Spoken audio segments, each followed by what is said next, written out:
આપણે સાંભળવામાં આવે છે કે જ્યારે હાયર એજ્યુકેશનની વાત કરીએ તો આપણા બધાના લોહીઓમાં એક આંટરપ્રિનરશિપ ઘૂસેલી છે. આપણે બધા જ એક આંટરપ્રિનર કહેવાઈએ કે કંઈક કરી અને કંઈક પોતાનું કંઈક કરવું, એવું આપણો એક વર્ષોથી એક નિયમ ચાલ્યો આવ્યો છે. પણ કરંટ એજ્યુકેશન એવું લાગવા લાગ્યું છે કે આ લોકો કદાચ હવે પોતાનું જે એન્ટરપ્રિનરશિપની ક્વોલિટીઝ છે એ ભૂલી અને તરત હવે એવું વિચાર કરતા થઈ ગયા છે કે આટલું ભણશું તો આટલો પગાર મળશે ને આટલું કરશું તો અહીં નોકરી મળશે ને આટલા પગાર મળશે. એટલે આપણે જે એન્ટરપ્રિનરશિપમાંથી ગ્રેજ્યુઅલી શિફ્ટ આપણું નોકરી તરફ જતું રહ્યું છે.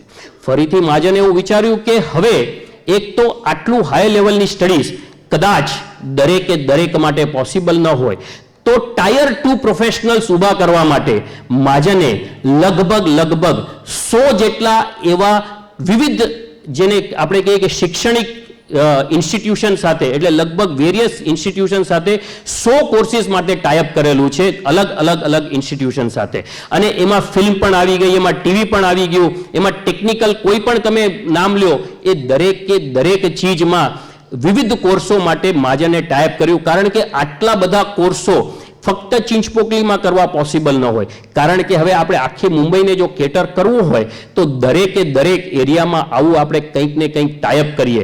અને એની માટે મહાજને લગભગ એવા 100 કોર્સિસ માટે ટાઈપ કર્યું છે, આ પણ શિક્ષણ માટે. અને આ બધા કોર્સિસ એવા છે કે 3 મહિનાથી કરીને 2 વર્ષ દરમિયાન આ જો ટ્રેનિંગ લેવામાં આવે તો કોઈ પણ વિદ્યાર્થી પગભર થઈ શકે, પોતાનું કંઈક વ્યવસાય કરી શકે, એ રીતે આ મહાજન આગળ વધે છે. સાથે સાથે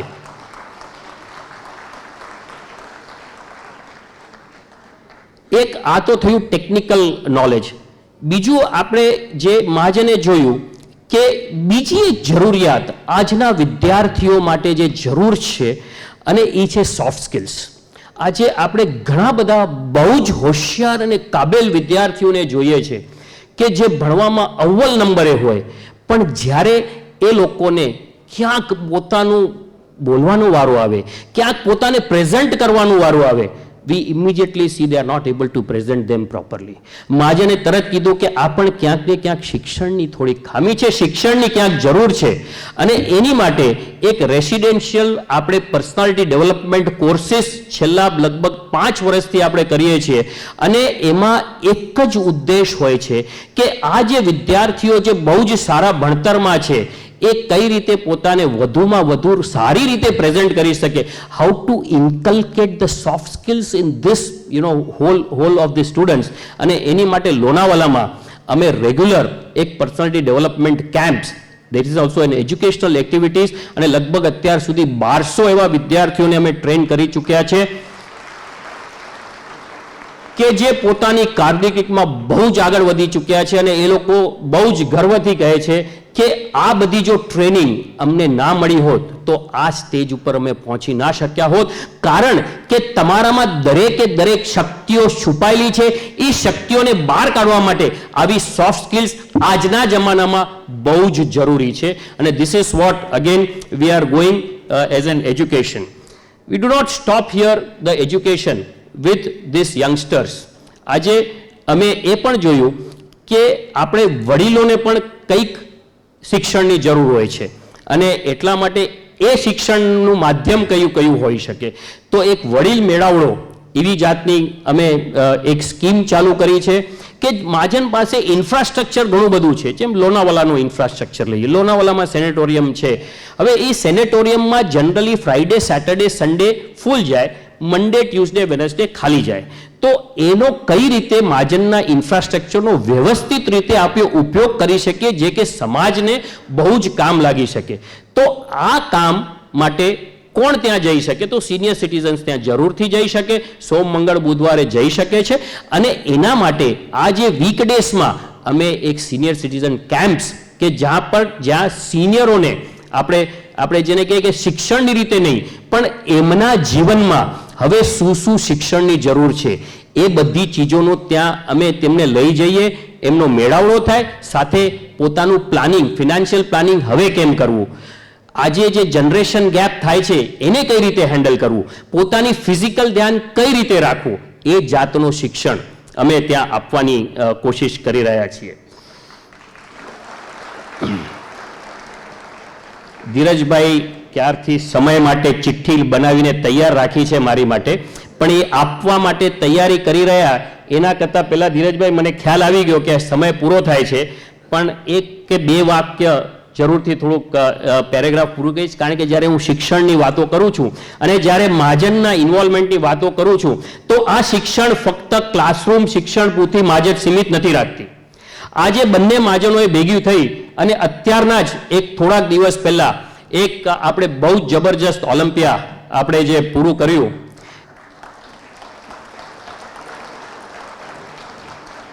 એનો ઉદ્દેશ કે સ્પોર્ટ્સમાં પણ આપણે વ્યવસ્થિત શિક્ષણ આપી શકીએ, સ્પોર્ટ્સને વ્યવસ્થિત કરિયર બનાવીએ, એને એ રીતે ઢાંચામાં નાખીએ કે that also becomes a regular feature as far as the education is concerned.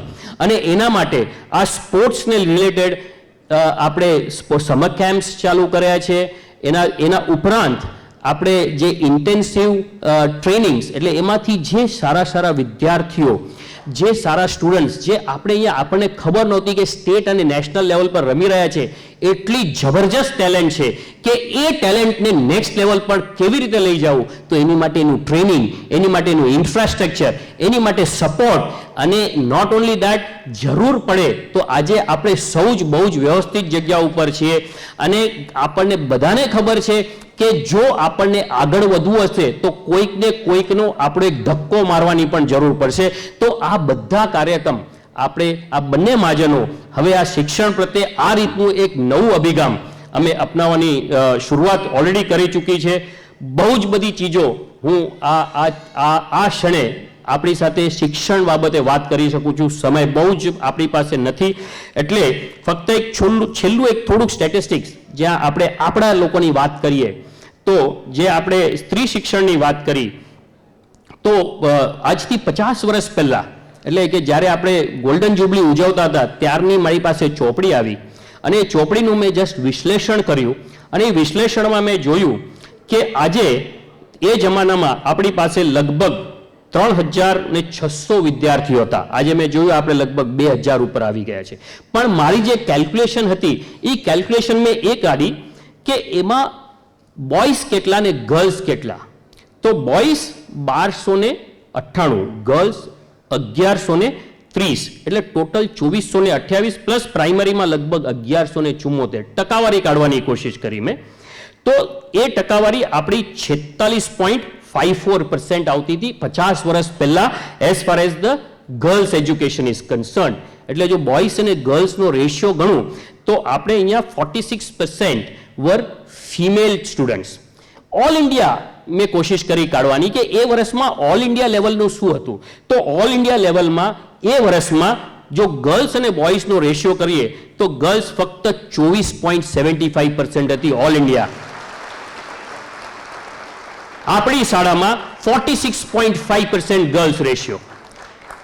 અને આગળ મેં કોશિશ કરી તો આ 45% પહોંચવા માટે ભારત દેશને 2011-12 સુધી વાટ જોવી પડી. ત્યારે આપણું જે 50 વર્ષનું પહેલાનું બેન્ચમાર્ક હતું એ 11-12માં ભારત દેશે વસૂલ કર્યું. એટલે કહેવાનો તાત્પર્ય એ કે આ સંસ્થા એજ્યુકેશન માટે જબરજસ્ત મહેનત કરી રહી છે અને એની માટે આ આખી ટીમ બહુ જબરજસ્ત કામ કરી રહી છે. ખૂબ ખૂબ આભાર આપ સૌનો. Thank you very much. Thank you.